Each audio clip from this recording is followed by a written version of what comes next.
The Lonoke County Sheriff's race has drawn national attention as candidate Aaron Spencer campaigns while awaiting trial on a second-degree murder charge that's tied to the 2024 shooting of a man he says he found with his missing daughter.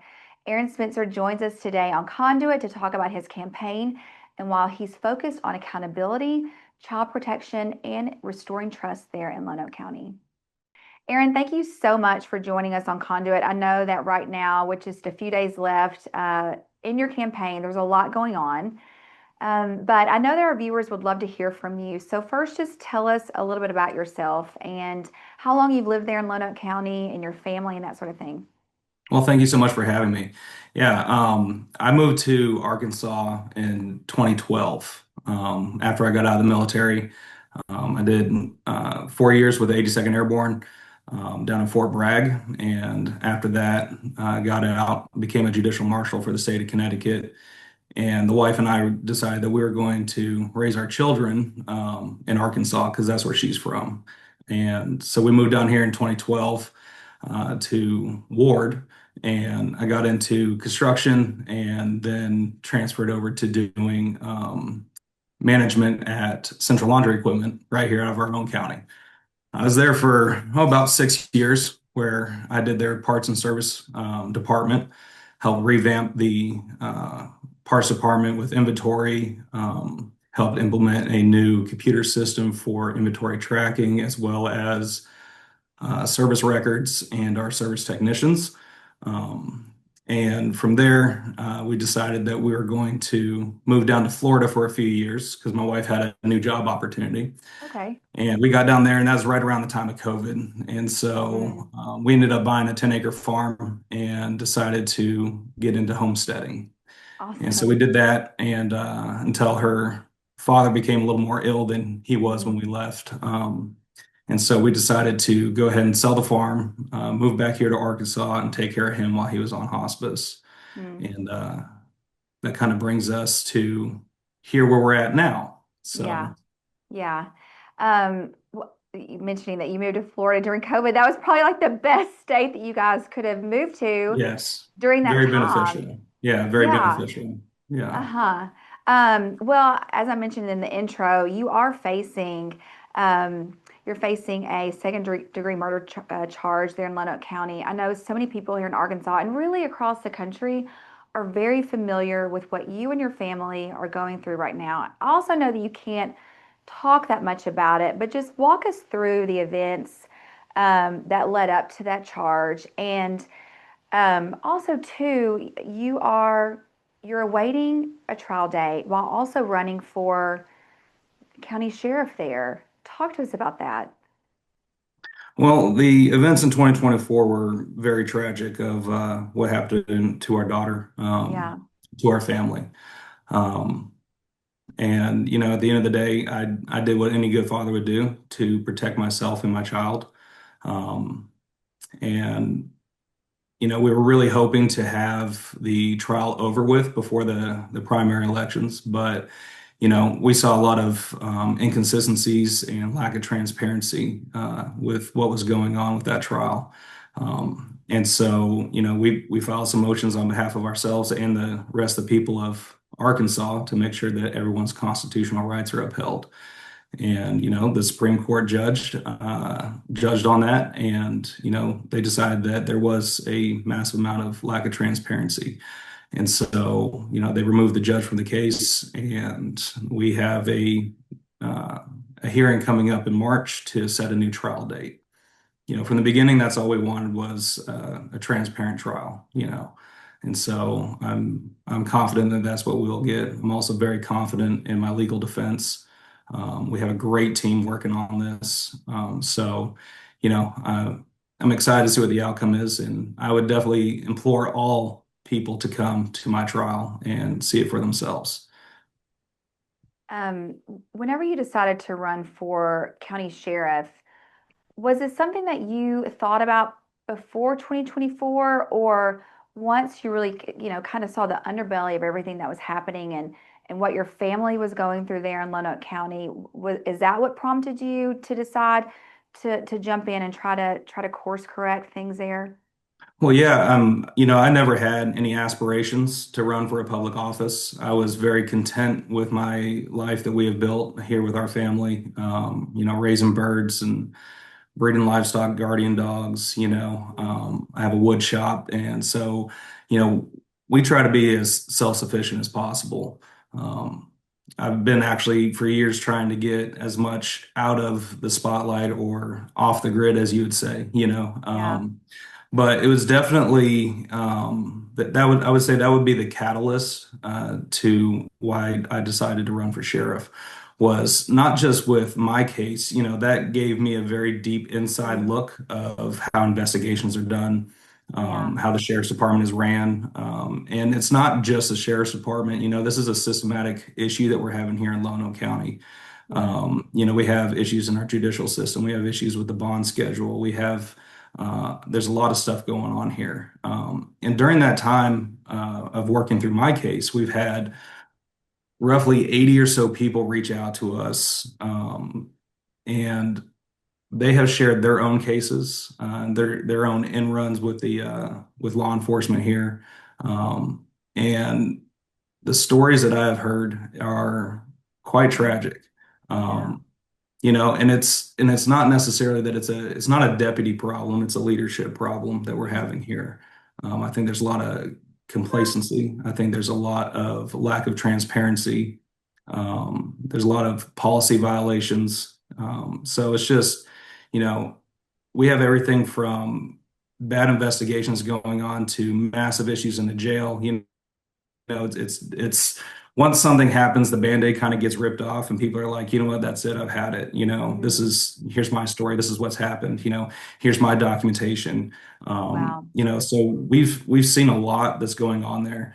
The jail is very concerning to me. Was very concerning to me. Talk to us Um, about that. Why? well, over the last few years, we've had multiple female inmates sexually assaulted in the jail. We've had inmates assaulted, I mean, everybody's seen the video of our current sheriff who has assaulted an Hmm. inmate and lied about it. So, I think that if you can't hold yourself accountable and you're going to lie to the public, you don't deserve to be in that position. But more so over in that jail, the conditions are filthy, and we have females being assaulted. And this is not inmate on inmate, this is staff assaulting the Man, inmates. We get reports all the time that the females don't have proper feminine hygiene products. We yeah. have reports of people bringing in contraband. You can't stop everything in a jail, and I understand that, but Hmm. no woman should worry about being sexually assaulted by staff members, right? Even if Yeah. you still have constitutional rights while you're in detention, and it is the staff that is supposed to help uphold those. There's not reports going to for PREA violations. It's just they try to keep everything internal. So it's just, there's a lot of safety issues there. So I think Yeah. I think we need to make some big changes within our jail. It's interesting to hear you talk about the jail. And, unfortunately, there are instances like that all over the state right now where Hmm. it's just a systemic problem. And and like you said, it's with the leadership, cutting off the head of that snake. And that's really the only way that you can change things for the better. And also, you said that you tried to get even more off the grid and off the radar, but you had to jump in. And that's also something that we're hearing from a lot of people right now. People who, are running for office and they're like, I didn't want to do it, but I had to for my family, for my kids, for my friends, and for my Yeah. county. That's up here in Washington County. You hear candidates who are like, I don't even want to be a politician. I just want to get in there and serve, do a few years, help, every way that I can, and then move on and get back to my Yep. life. Are you like, is Absolutely. that what you're seeing too? Well, absolutely. I mean, I'm a combat veteran, and I definitely take it very seriously of the oath that I took to uphold the Constitution. And that was against all enemies, foreign and domestic. And right now, we're having a domestic issue within our county that needs to be addressed. I can't sit idly by. I have too much integrity for that. You know, um, I've weighed the cost of what it is going to be to run for office, to hold that position if I'm elected, and it's a lot. This is no easy task on myself or my family. We have a lot going on, as we discussed, and so this Yeah. doesn't make anything any easier. But I, for one, will not stand idly by and allow this to continue. My neighbors, they deserve better. Our children, they deserve better. And, when it comes to our children, they are our future. We have to be able to protect them. The sheriff needs to be advocating to the prosecutor and to the judge that we need to reform our bail schedule that they use here in Lonoke County. I've been saying it for the last few months. If you commit a crime against a child, it's just the cost of a lawnmower to get out. And it's appalling. It's Yeah. absolutely appalling. So I understand the sheriff doesn't have direct control over bail, but what he does have direct control over is the investigations. And if you're not doing investigations properly and you're losing evidence and you're not filling out your reports properly, how's the prosecutor supposed to prosecute these individuals? So we kind of have a failure all the way around, and it would appear that it's a lot of seems like a high school clique around here. It's like Mm. this the good old boy system. Everybody's doing favors for everybody else to keep their name looking good on paper. I'm sick of that. Like, I wasn't born here, so I didn't go to high school with these guys. I don't owe them anything. I don't owe any favors. So um, I think that that's one of the reasons that makes me a good candidate, right? Is Yeah. because I'm not beholden to the ones that are in charge right now because of my past, right? I'm here for the future of my county. So. What do you say to those who and voters? And I do want to hear the feedback that you've gotten whenever you're going around Lonoke County. But how do you or what's the response whenever they meet you and they talk to you and you're asking for their vote and you're telling them about yourself, and then you have you're awaiting trial, but then you're also running for office. How do you explain that to voters and then also ensure or I guess, reassure them that you're the right person for this job? Well, I will be honest with you. Nobody actually brings up my case. Hmm. It's like they don't even see it. Like they don't even care. I mean, they hint on it, but it's not a reservation for them. You know what I mean? I Yeah. think the people here have been able to see. Um, People are really involved with my case. And there is a lot of public record and document that has been put out through different motions and filings from the prosecutor's office and our legal team. And people are really following it close. And so I think they fully understand I can't talk about it. Yeah. And I've told people who have brought it up, look, I have to show integrity. I want to protect the integrity of the case. This is obviously we're in a campaign for running for office right now, but I'm not even going to talk about the case because we need to show good integrity with that. But Yeah. it definitely doesn't bother people. I haven't had anybody come up to me and talk to me that and tell me that it's a reservation for them at all. Good. What would be your top priorities should you get in office? I mean, we talked about a lot. There's a lot of systemic issues there, but in those first, 90 days, let's say, what would you really want to focus on? Well, probably in the first 90 days, we can start with unlocking the front door of the sheriff's department. That's been locked for quite a few years. It Um, has? Yeah, you got to go up to the front door. You got to ring a buzzer. They talk through you through a mic, and then somebody from the one of the clerks or something like that, they'll come out and give you what you need, whether it's documentation or What's the whatever. purpose? What's the reason? I don't think that's standard. So what's the reason for that? Honestly, I don't know. I heard that it started sometime around 2021. It just seems like it's a barrier between the Hmm. public and the sheriff's department, which again shows a lack of transparency. Just like the social media comments, if you have a social media account for the sheriff's department that's being paid for to be ran by the taxpayers, why not turn the Yeah. comments back on? There's no reason that we need to hinder people's free speech just because we don't like their comments. I think we are all adults and we can engage how we see fit. And obviously, we would, if there was some type of threats made on there, right, as law Hmm. enforcement, we investigate those. but Hmm. we can't just turn off the comments to the public on a public platform that they are paying for because we don't like what they have to say. So I say unlock the front doors, turn the comments back on, and then let's go ahead and start doing a deep dive into the budget. I've looked at the general version of the budget. Seems okay when you skim across it. Not any major red flags, but there's definitely places where we can save money. There's definitely places where we could utilize more of the money that's there. Right now, the sheriff is stating that he is fiscally responsible with our tax dollars. Well, we had a point, I think it was yeah, 0.5% increase a few years back, which doubled the sheriff's department budget. It went from somewhere around 4.6 million to it's almost 9 million this year. I look at some line items and I see that what's requested one year is only being used about 60 to 75% of that line item. And then the next year coming up, they're requesting more money. And so it's Gosh, that's just, created, yeah. And so it's created, roughly about $1 million each year for the last 3 years. So there's about a $3 million surplus there.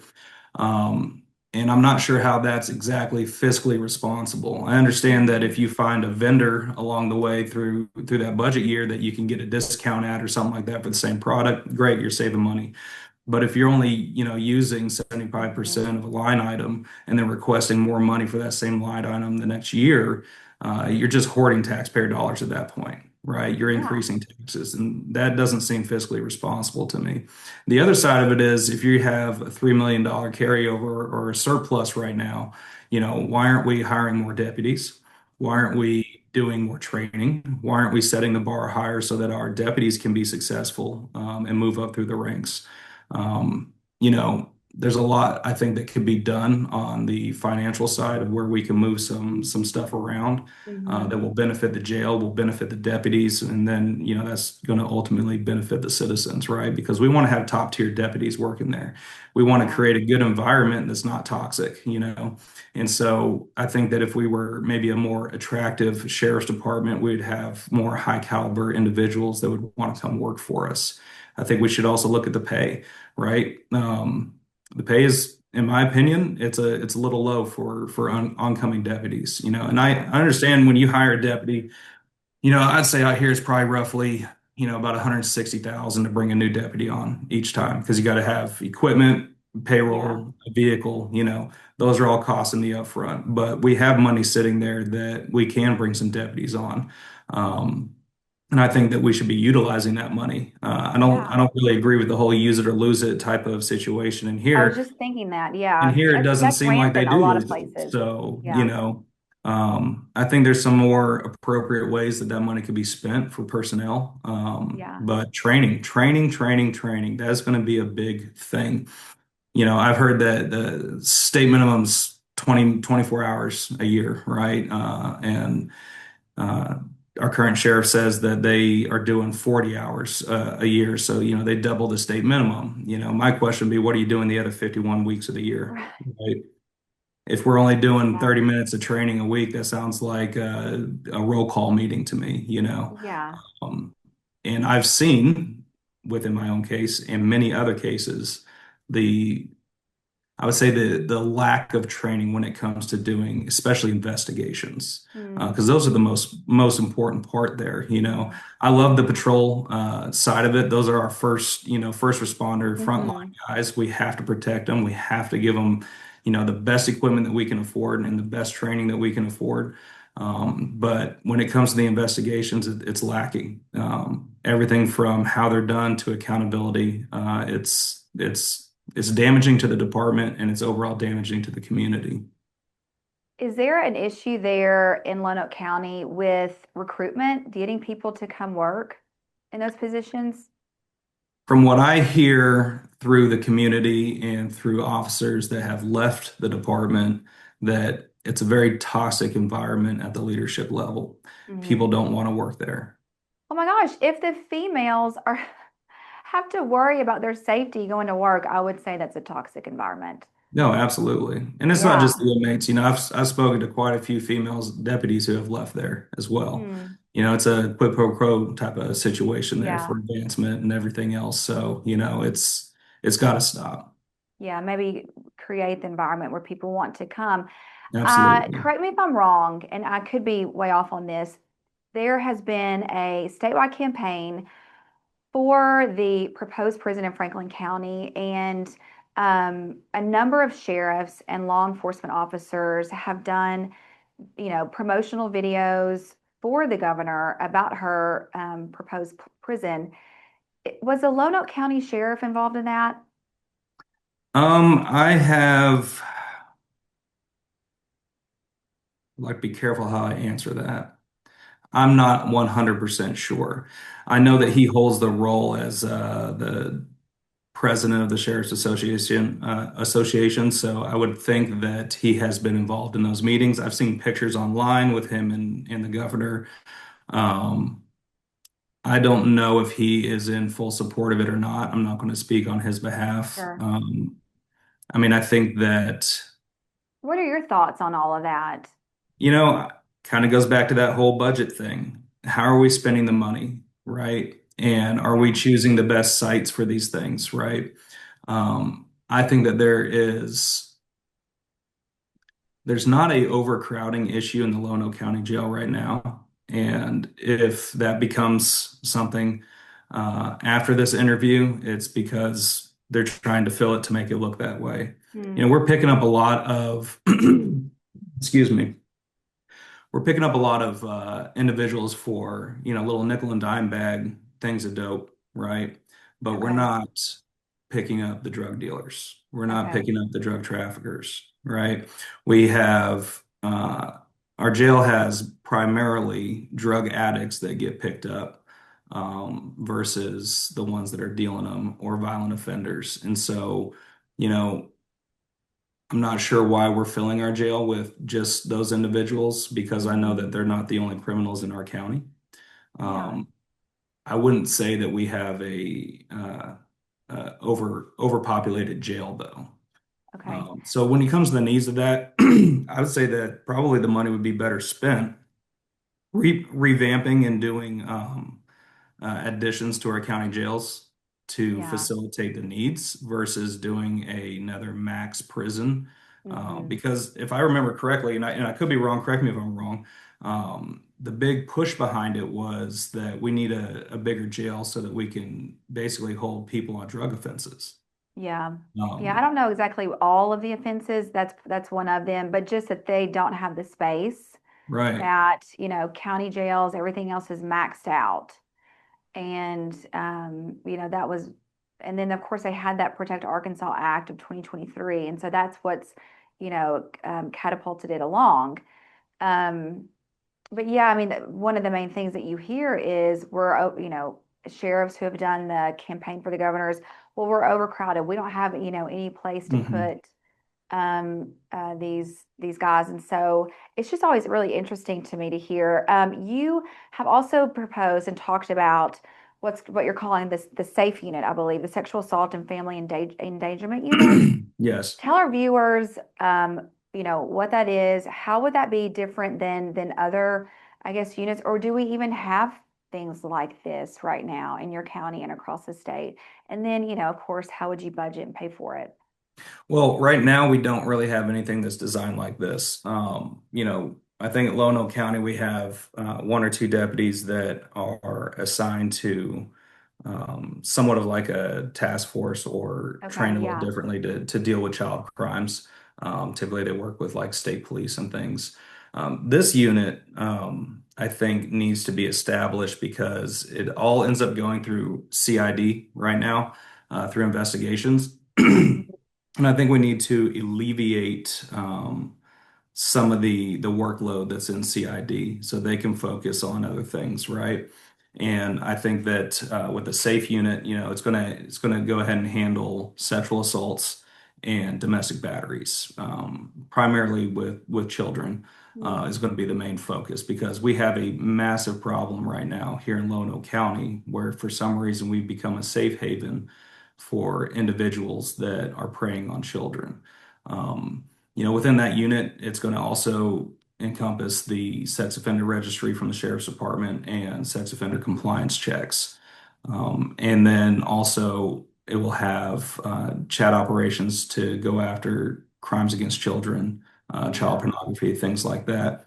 And then have a liaison, then that person can either be civilian or they can be law enforcement, but they're going to be a liaison that will be able to work with the victim after a crime, be a direct advocate to the prosecutor's office to keep Mm-hmm. them the communication lines going so that the victims don't get left in the dark. They don't have to sit there and wait to figure out what's going on. Yeah. I saw that in my own case. I've heard that from many other people. After the crime is committed, after the interviews are over, then it's just a waiting game in silence. Mm-hmm. It takes Mm-hmm. sometimes weeks or months to hear back from the prosecutor's office. And so I think we need a liaison that's going to hound the prosecutor's office, for answers to help Yeah. all these victims to get their cases handled, and then also get them in touch and in line with outside agencies for aftercare, whether it's therapy or home relocation for domestic Mm. violence. Lonoke County, we have like Safe Haven, we have the Wade Knox facility. And I was speaking with an individual at the Wade Knox facility, and I asked him, I said, how many children do you guys provide service for every year? And she said their average is roughly about 300 children come through their facility every year here in Wow. Lonoke County. And those are the only Just ones think, that are just and reported, and just in Lone Oak, no other just in surrounding. Lonoke. Yeah. Wow. And they're Wow. primarily funded just off of grant money. Yeah. And federal subsidies. They said this year the Fed amount that came down for the state of Arkansas is about 220 million, and then that gets dispersed into each county to each facilities Mm. that are advocacy centers. This Okay. year, only 6 million came down for the entire state, so they're And definitely it used to be, did you underfunded. say that previous years there was 220 Hmm. and only Yes, six now? yes. Okay. So they've had to Um, file for separate grants, which, don't yeah. always go through. But they're still spearheading, pushing hard, pushing strong, because they're great people up there. They care about our children, and I think we need to get the community a little more involved to care about our children. Yeah. And I guess maybe with the safe unit, that would help. And you talked about ways that there could be liaisons to work with the families and that sort of thing. But then, I think a lot of people also ensure, like, okay, how do these accused sex offenders, how do they, how do you make sure that they don't pose any ongoing risk, while awaiting whatever trial that they may Right. go through? Is that, Well, is I that, think that's what are your where thoughts on where that? the I think that's where the sheriff can come in and advocate to the prosecutor, can display the risks of what it's going to put the community at if these individuals are able to make bond. I Hmm. think that they should be advocating for the prosecutor and the judges to be like, hey, we need to look at the bond schedule. If you have crimes Yeah, against a okay. child, we need to raise them up. We need to use electronic monitoring on cell phones or computers, right? And we need to use the tether system. There's no reason that a individual that is a danger to the public that is out on bond should not be tethered, Okay. So when you say tethered, you just like an mean ankle monitor. the ankle monitor. Yeah, Okay. Yeah. yeah. So is that not always, I mean, I don't know a No, lot about this, and that's why I'm it's asking. Is an that it's not an standard? option. So here's the thing that is frustrating to me and Why to would a that not lot be of other standard if it's a individuals. sex offender or an accused sex So offender? that's we have the tools in place. A lot of my ideas of what I want to do with the sheriff's department, a lot of the ideas of the community think that need to be changed. These Hmm. tools are already here. We're just not utilizing them for some reason. So if you look at a protective order, it's just a little box that you have to check, and they'll be on an ankle monitor, but they're not. Okay. Yeah. So we Wow. have all these things in place. We just have people in place that are not utilizing the tools that they have and the resources that they have appropriately. Okay. I understand that now. Yeah. And again, it goes back to the theme that you talked about in the very beginning, just systemic, issues Yeah. across the board. So, Lonoke County has been in the news a lot, Hmm. um, just for various things. And most recently, this week, I read that let's see, it was a resignation of the county clerk, and Yes. you've put out a statement about this resignation and what you would like to see happen. Um, Talk to us about that. I think the resignation and the letter, and then what, of course, she posted on Facebook, I think left a lot of people like, what? What else is going on in Lonoke County that we don't know Yeah. about? Yeah. I would Give us say your it's thoughts. definitely an unusual time to Yeah. resign from that position. But, my understanding of how the clerk's office works is that all they do is certify the election, Hmm. right? So they're not the ones counting the ballots. That's already done by the commission, I believe. So Yeah. they're just certifying the election. If the county clerk's not there, it goes to the deputy clerk. If the deputy clerk is on the ballot, it goes to the assistant deputy clerk. That's my understanding. Now, I could be wrong, but that's my understanding of it. Yeah. Um, I think that with our deputy clerk that is on the ballot this year, it should be certified by her assistant or something along those lines, as the rules state. But, Hmm. all we want is transparency, right? I think that we have enough that goes on in Lone Oak that's behind closed doors. I think the only reason that people are thinking that there's something nefarious going on with the election at this point because of her resignation was just how her letter was written. Yeah, I think so Um, too. I personally don't believe that there's anything nefarious going on. I think Okay. that it was bad timing. Most everybody around here knows that the clerk hasn't been in the office in quite a few months. So the deputy clerk has already been doing her job for Okay. quite some time within the scope that she's allowed to do her job as the deputy clerk. So, I don't see any nefariousness in it. But at the same time, just like with the sheriff's department, if you are working on a case and that becomes somebody, either the perpetrator or the victim is one of your friends or a family Hmm. member or something like that, you're going to be pulled right off the case for transparency. So Yeah. there's no involvement. If it's a high profile case or some type of political case, then, I'll bring the state police in to investigate it so fast that nobody could think anything other than transparency, because Yeah. we have nothing to hide here, right? So I think that's kind of the motivation behind my statement was just, let's just be transparent. Everybody's Yeah. freaking out about it. Everybody just needs to calm down. Why don't we just bring in the commission and have them do it? And that, Um, yeah. And I think a lot of people would agree with that as well. Just keep things above board, yeah. to make sure that everything's, everything is being held, Because even accountable, if you're not breaking the transparency. rules, even if you're not breaking the rules, but you're not being transparent about it, Yeah. everybody's going to think you're breaking the rules. A You know hundred what I mean? percent. So it's just Yeah. much easier to put all your cards out on the table and be like, hey guys, this is what it is. Yeah. Absolutely.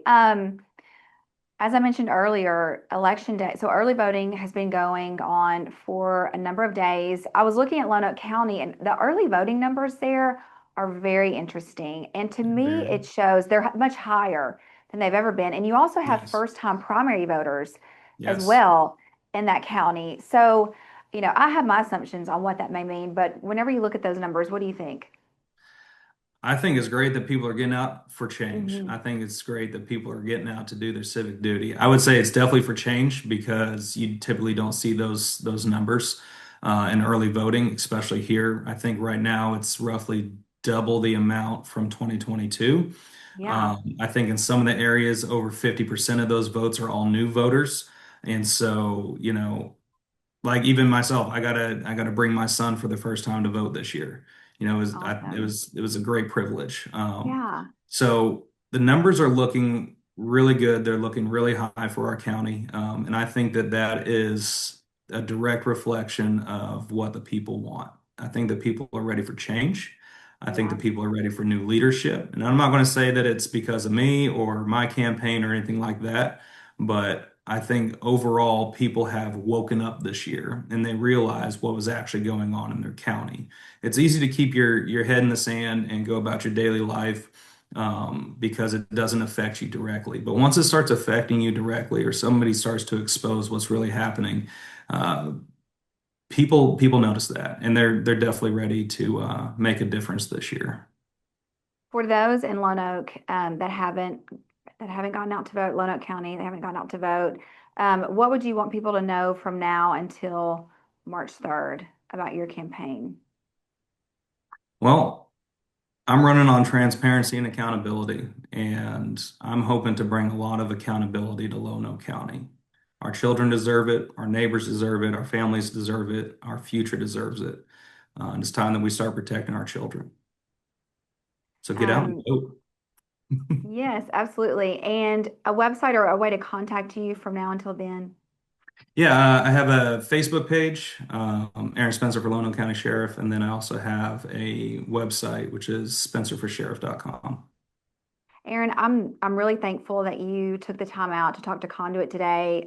Wonderful insight, incredible fresh perspective, when looking at things, especially there on the county level. And I think you're right. I think a lot of people are just so ready for a change. Is there Yes. anything else that you would like to mention before we let you go? Nope. I think I'm good. All right. Well, good luck with your race. And of course, we'll be watching March 18th when they set the trial date for that case. And so we wish you all the Awesome. best. Thank you for the opportunity. You have a wonderful day. You too.